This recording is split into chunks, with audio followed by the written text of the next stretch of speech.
Hi guys, now is April 20, 2026, Monday. As you can see guys sa video kong to, ipiplex ko na naman again ulit ang aming constant temperature electric kettle. Ang brand niya ay Hodek. Oh, H-O-D-E Kitty. Silent T. Hodek. Guys, malaki siya guys. 2.3 liters ang capacity niya. May nakalagay dyan. At saka 1,500 watts. So guys, oh. Wait guys ha. Kung i-open natin guys, may arrow siya guys, oh. Open, push. So guys, mag-init tayo ng 2 liters lang guys na tubig. Silagyan natin guys. By the way guys, oh, stainless to siya guys ha. Oh. Ito ang tinatawag na stainless steel lining, inner lining pot. Okay. Hindi siya magkakalawang kasi stainless siya. So, mag-init tayo ng 2 litro lang na tubig. Kasi magko-coffee ako guys.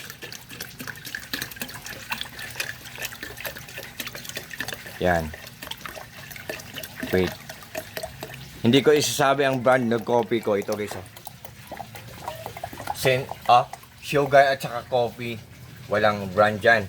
At saka hindi ko isasabi ang brand ng tubig namin. I'm just joking guys. I'm just only kidding. Okay. So mag-start na tayong mag-init guys. Wait guys ha. Yan. So i-close natin. Guys, pag isaksak natin to dyan, may color blue na mag-a-appear dyan. So saksak. Color blue. Yan. Oh. Di ba nakita nyo guys, color blue? Tapos, pag on natin dito, on. Ang color blue magiging color red. On. Oh. Oh. Color red. So guys, believe me or not guys, maniwala kayo or sa hindi, parang may sensor siya kasi kung enough na ang init niya, automatic siya mag-stop.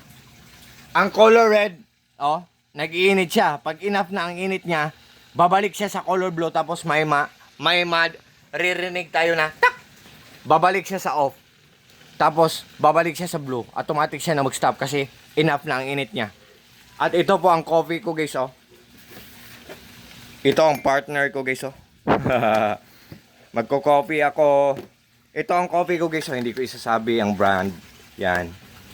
Tapos, brown sugar kami guys kasi ang brown sugar organic. Tapos, ang white sugar daw, hindi naman ako nag-ano ng brand. Ang white sugar daw, para daw may chemicals na halo. Yun. At saka ang power station ko na maliit. Hindi to niya makakaya kasi 1,500 watts to. Tapos ang power station ko 400 watts lang. Pero bili namin nito guys 9,200 pesos plus. Pero very useful siya kasi nagagamit natin sa panahon na walang kuryente.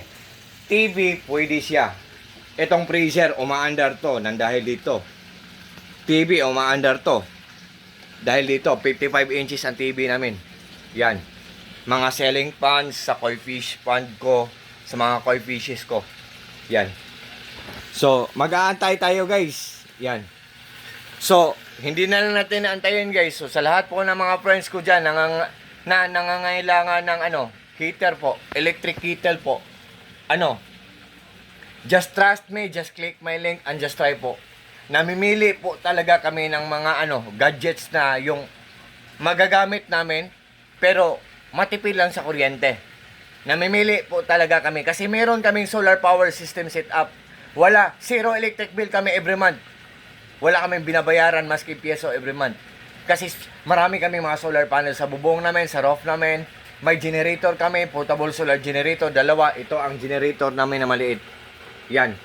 Mas mahal pa to sa generator na gasolina. Ang generator na gasolina, 7,000 or 4,000, 5,000, 6,000. Ito, 9,000 plus. 9,000 pesos to plus or 10,000 pesos to plus. Hindi ko na Pero hindi na magagasolina, solar na lang. Yan. Guys, may solar power system setup kami at may monitoring. Nalalaman namin or namomonitor namin ang isang gadget kung matipid lang kumain ng kuryente.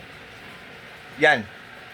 ang cellphone, ang heater, ang TV, ang freezer, nalalaman namin, namomonitor namin kung magkano ang kinukuha niya na kuryente. So, guys, sa lahat ng mga friends ko dyan, especially na po sa palaging nag-order sa mga products ko, sa links ko, thank you so much po sa trust po at sa support. God bless po sa ating lahat, or God bless us all, and that's all.